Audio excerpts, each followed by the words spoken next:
Good afternoon, everybody. I'll be talking about the question that's provided in the prompt about gangster rap and minstrel shows.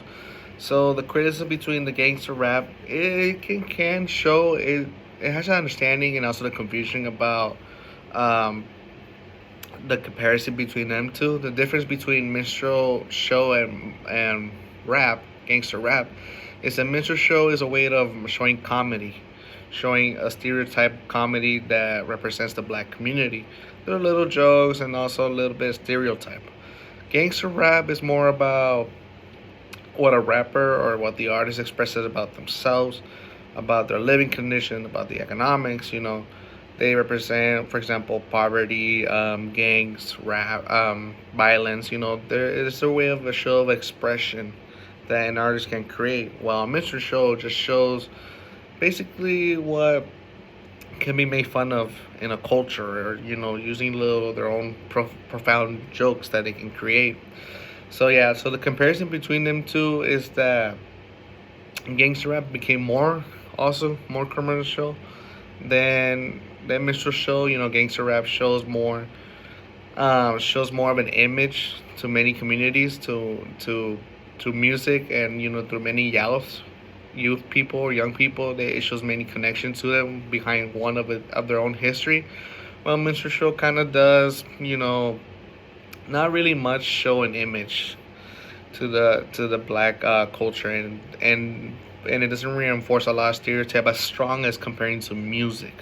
You know, one interesting fact about gangster rap is that a lot of artists has come from different backgrounds. Not every artist has the same idea as how they grow up. Some artists has faced a lot of trouble growing up. Other artists just talks about money and stuff, but they don't never really grew up in the struggle. So every artist has their own story to write, and that's what makes the gangster rap so unique, that it makes some people connect and feel related with the artist, from what they're going through, and what music in a way can touch somebody. It can make them connect, make them feel related. And that's what makes gangster rap a little bit um, more popular than just minstrel shows, or just making comedy about a specific culture, right?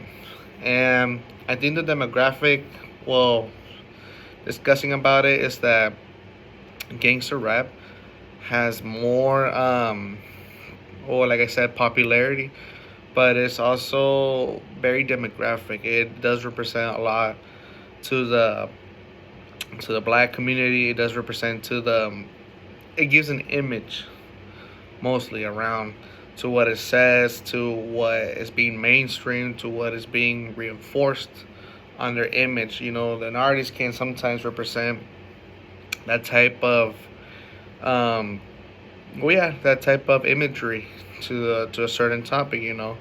For example, like one of the biggest artists out there that we all know, Biggie Smalls. He represents about growing up and the struggle, and not having everything around his play. But usually, sometimes a lot of people think of him as like, oh, he's just another gang member. He deserves to be in the struggle. He deserves to go through all that trouble, because we think of him as a very violent criminal. But there's other people who understand him and listen to him closely. They see him as he's just trying to make it through life. He's trying to get well, and he's trying to do better. He doesn't know any other ways to do it but by rapping and representing his expression of voice. So yeah, so gangster rap has more visual representation of what it can give to the community, and it does give a lot of listeners an idea and a picture of how they represent themselves to the world. So it does give like a market, it gives a lot of listeners and artists a market value and an imagery about their music, and how it can create something very unique and a picture to the community.